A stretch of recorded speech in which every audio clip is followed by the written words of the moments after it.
Oui, est-ce que ce lobby sioniste, d'après vous, existe ou non en France? Alors moi je parlerai, il y a des lobbies, alors il faut savoir ce sur quoi on s'entend. Si vous voulez, moi j'aime pas le mot lobby parce qu'il évoque quelque chose de secret et d'occulte. Je pense qu'il y a en France, comme dans toutes les démocraties, des groupes qui essayent de peser sur la politique de leur pays, que ce soit dans les partis politiques, que ce soit dans leur parti politique où il y a des bagarres aussi autour de ces questions, que ce soit à travers des associations qui essayent d'influencer la politique de leur pays. Donc, moi je ne parlerai pas de lobby sioniste, je parlerai éventuellement d'un lobby pro-israélien, comme il y a, je veux dire, des gens qui essayent de pousser les relations de la France avec le monde arabe, ou avec l'Afrique, ou avec qui vous voulez. Donc, il y a des gens qui sont pro-israéliens, des sympathisants d'Israël, des amis d'Israël en France. Par ailleurs, il y a des institutions ou des associations juives, dont l'un des buts affichés et avérés, et que certainement Dieudonné approuve, donc, si je comprends bien, et entre autres de combattre l'antisémitisme. Voilà. Pour ce qui est d'un lobby puissant, si ce lobby était puissant, comment expliquez-vous, je veux dire, qu'il y ait des milliers ou des millions de gens qui puissent manifester, si vous voulez, pour clamer le règne d'Israël? Comment serait-ce possible? Pourquoi, alors que ce lobby, ou les représentants d'un certain nombre d'associations juives ont protesté quand on a invité Kadhafi, quand on a invité Hafez al-Assad, est-ce que ça a empêché qui que ce soit? Enfin, donnez-moi les manifestations concrètes, je veux dire, de la puissance de ce lobby. Alors quoi? Les médias, donc Dieudonné, les médias vous empêchent de parler. Alors, c'est simplement effectivement une mainmise, notamment sur les médias. C'est évident pour moi. Évident à quoi? Je prendrai mon propre exemple pour éviter de rentrer dans une sorte de paranoïa que vous décriviez tout à l'heure, sorte de complot. Moi, je ne crois pas au complot. Non, vous croyez juste que le sionisme est responsable de tous les malheurs du monde. Mais vous ne croyez pas au complot, par ailleurs, bien sûr. Non, je n'aime pas cette logique du complot. Non, vous pensez que le sionisme est responsable de tous les malheurs du monde. Mais vous ne croyez pas au complot, je l'entends bien. Je comprends que vous auriez envie de penser à ma place. Écoutez, je ne peux pas vous empêcher de dire tout et n'importe quoi. Non, vous ne pouvez surtout pas m'empêcher de vous lire et de vous écouter. Bon, écoutez, pardon. Alors, quelle est votre question exacte, pour que je sois plus précis du pouvoir du lobby sioniste en France. Le dîner annuel du CRIF, qui convoque tous les élus de la République, chaque année, jusqu'au président de la République, cette fête au communautarisme est un scandale anti-républicain qui doit cesser le plus vite possible. L'État français doit être au-dessus de ces petites associations cultuelles et qui n'ont pas à avoir autant de pouvoir. C'est impossible. C'est pas cultuel, le CRIF. C'est pas culturel. Alors quoi? C'est quoi? C'est une association qui n'est pas culturelle, puisque comme vous savez, juif, on peut parfaitement être juif sans être croyant. Donc si vous voulez, c'est une association qui s'occupe des intérêts, disons, de la population juive en France. On peut être juif athée. Oui. Et on peut être un musulman athée aussi? Écoutez, je ne me prononcerai pas là-dessus. Bouddhiste athée. Bouddhiste athée? Alors ça, je n'en ai aucune idée. Je pense que bouddhiste, on ne croit pas en Dieu. Il peut y avoir des tasses athées, ça c'est sûr. Alors, la manifestation, je parle de mon exemple, évidemment, qui est l'exemple je peux être le plus objectif. Mon exemple, c'est que j'ai bien vu qu'il y avait cette sensibilité autour de ce sujet, de ce sketch, sur un colon israélien, sur le sionisme, une critique virulente sur le sionisme, était, à un moment donné, la limite qui vous excluait de manière définitive des médias. C'est donc bien que le sionisme est la frontière, le sacré, si vous voulez, en tout cas au niveau des humoristes. Et je suis bien placé pour le savoir, ça fait à peu près plus de 20 ans maintenant que je fais ce métier. Donc ce que je dis, c'est la vérité et c'est prouvé par ma propre expérience. Bon, donc la preuve de l'emprise sioniste sur la France, c'est que vous êtes chassé des médias, ou que vous ne pouvez pas vous exprimer dans les médias. Moi, c'est mon histoire. Je lance un appel aux grandes chaînes de télé. Mon histoire. Invitez Dieudonné. Invitez Dieudonné, ça va, comme ça il comprendra alors. Voilà. Invitez Dieudonné. Le 20h de TF1. Invitez-moi. Voilà. Avec je suis désolé, moi je n'en ai pas le pouvoir. Voilà. Je pense que c'est une bonne idée. Mais comme ça, effectivement. C'est pas raisonnable. Mais non, mais pourquoi c'est pas raisonnable? C'est pas raisonnable. Les gens pourraient comprendre qu'il n'y a pas. Ah non, de vous inviter, mais moi, je vous le répète, je pense vraiment. Je veux dire, que c'est toujours contre-productif d'empêcher quelqu'un de parler. Voilà. Ça, c'est clair. Je suis vraiment pour qu'on vous laisse parler. Oui. Mais enfin, excusez-moi, vous parlez quand même, vous avez créé un parti pour ça. L'emprise sioniste. Mon expérience. Non, mais à part vous. Mon expérience. Il semblerait que sur mon exemple personnel, On comprend mon mode de fonctionnement et ma logique. Il y a une petite logique. Voilà. Sur les autres, alors dans une liste, on est 26.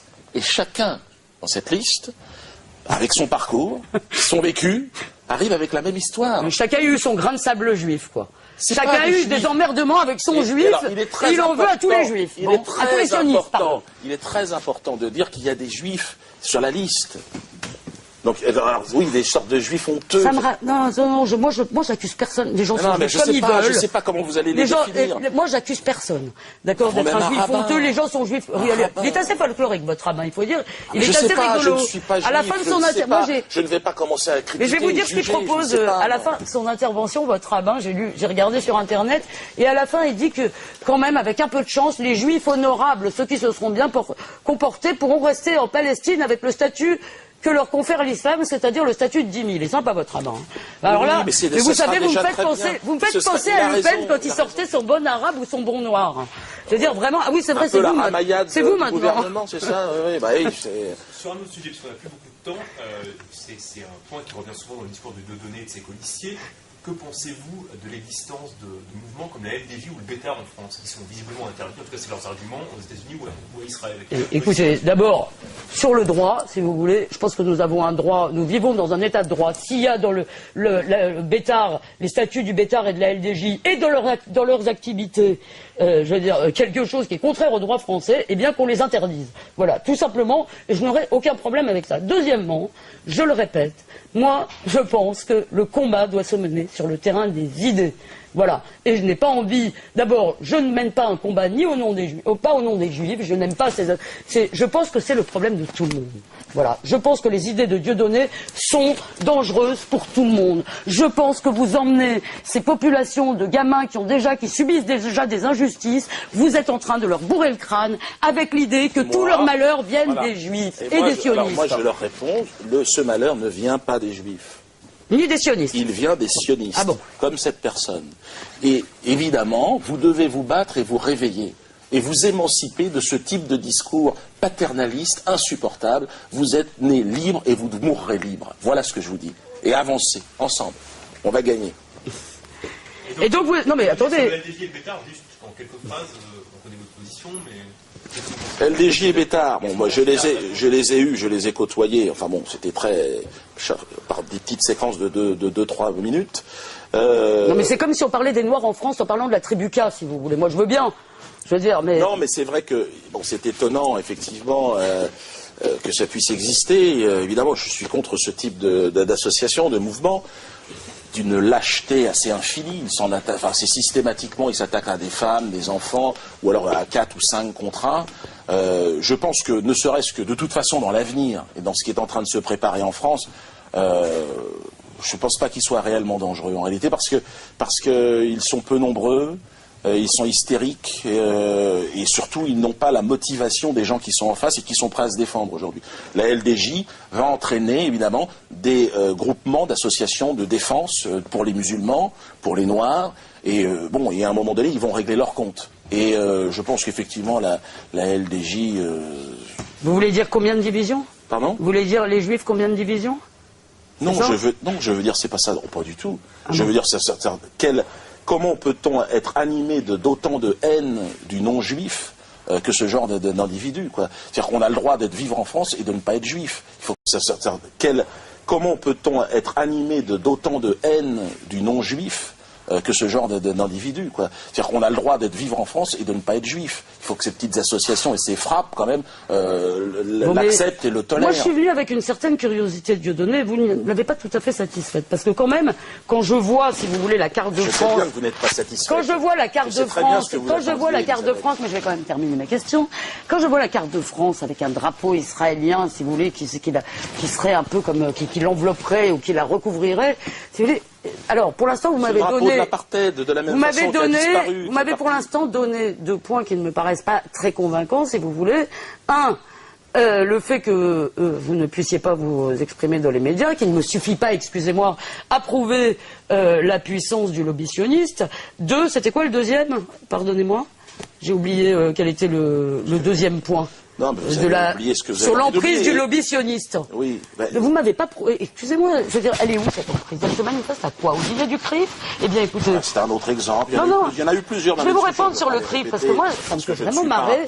Moi, ça me fait vraiment marrer de vous entendre parler du CRIF comme si c'était une société secrète. Moi, je connais bien Richard Prasquier, j'ai beaucoup d'estime pour lui, c'est le président du CRIF. Moi, je n'ai pas d'estime pour cet homme particulier. Je n'ai pas d'estime particulière. D'accord. Pour le citoyen français, je le tolère tout à fait. Voilà. Mais c'est vrai que je n'ai pas d'estime. Moi, j'ai de l'estime et de l'amitié pour lui. Imaginez, Richard Prasquier en train de tirer dans l'ombre les ficelles de la politique française, c'est assez rigolo, si vous voulez en faire le Lénine caché du... Une sorte de lâche. Soyons sérieux, vous avez parlé... Une sorte de pleutre mafieux, très lâche. Écoutez, là, je vous prierai de modérer vos propos. Quoi? Vous parlez d'un ami, donc je vous prierai d'en parler autrement. Pleutre, c'est pas... Oui, pleutre, ça me plaît pas. Donc je vous serai reconnaissante. On peut être pleutre. Non, on ne peut pas être pleutre. Comment ça, on peut pas être pleutre? Et je vous prierai.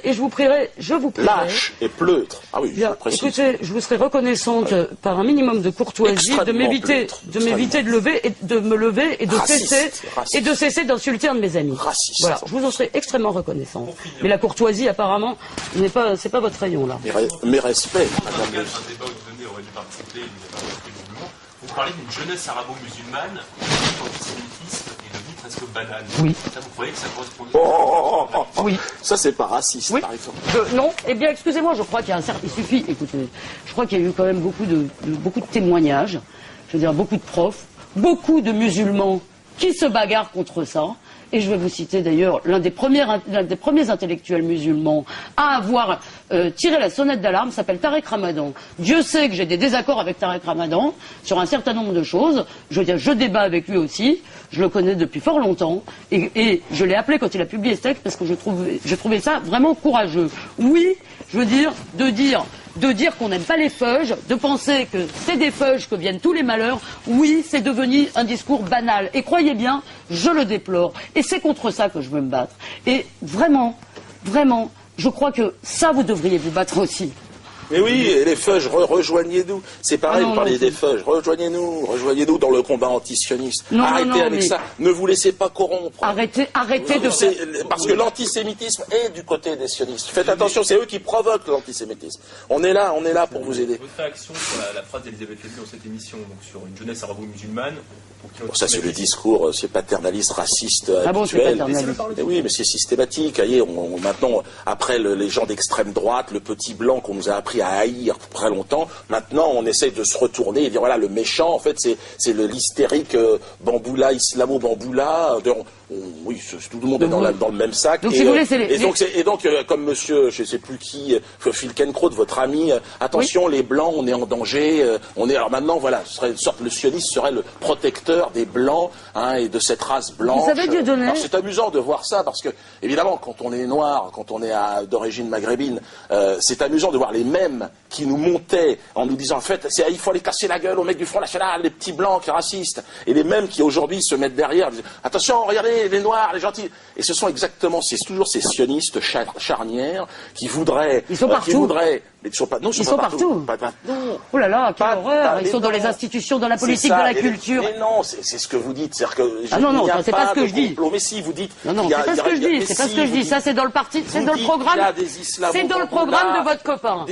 Ça, c'est dans le programme de votre copain Guassmi. Des antisémites dans les quartiers. Écoutez, Dieudonné, moi, je suis venu et je vous fais. C'est bien d'être venu. Je vous respecte. Je ne dois rien parce que vous êtes venu. Je ne dois pas écouter non plus vos bêtises en permanence et sans avoir à y répondre. Je suis venu en pensant, si vous voulez, qu'on pouvait trouver un langage commun, mais franchement, je veux dire, j'en arrive à penser qu'effectivement, on ne peut pas trouver de langage commun. Avec les bamboulas. C'est marrant, hein. Vous voyez, disons que je vous prends suffisamment au sérieux pour avoir lu vos textes. Vous ne lisez rien, visiblement. Vous parlez d'Alain Finkielkraut, vous dites à peu près n'importe quoi sur ce qu'il dit. Je veux dire, vous déformez les propos de tout le monde. Vous déformez les propos de tout le monde. Et par ailleurs, je vous ai dit que je n'étais pas votre partenaire de sketch. D'accord? Je ne suis pas venu pour faire un spectacle avec vous. Malheureusement, je ne suis pas venu pour faire un spectacle avec vous. Alors la chute ne sera pas terrible, je crois que tout le monde l'aura compris, mais on aura bien rigolé. Merci Elisabeth. Surtout vous. Dieudonné, une dernière question. Est-ce que vous approuvez les propos de M. Guassmi quand il dit que derrière chaque divorce, il y a un sioniste? Alors là, je trouve qu'il exagère. Un petit peu, pas tous les divorces. Non, je crois qu'il essaye de couvrir les Antillais de la liste. Parce que derrière chaque divorce, je crois qu'il y a un antillais. Croyez-moi que les mecs sont quand même très chauds et j'en connais beaucoup.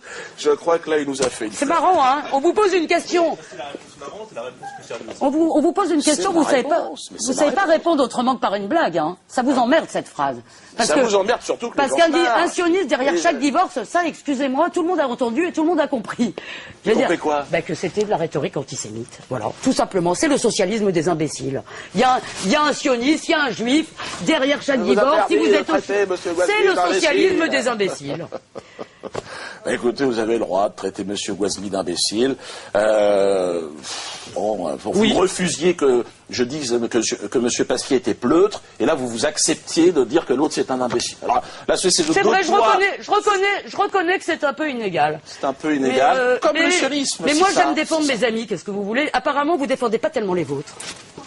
Je crois que M. Guazmi Je vous ai pas entendu défendre M. Cotten. Je vous ai pas entendu défendre M. Guazmi. M. Guazmi n'a pas... Mais oui, mais je n'ai pas ce sentiment, si vous voulez, d'appartenance à mais un vous faites une liste avec eux. Oui, avec vous vous gens présentez devant le suffrage des électeurs avec eux. Oui, pour la France. D'accord? Et c'est à votre conférence de presse de présentation de votre liste qu'ils ont tenu les propos que nous vous citons.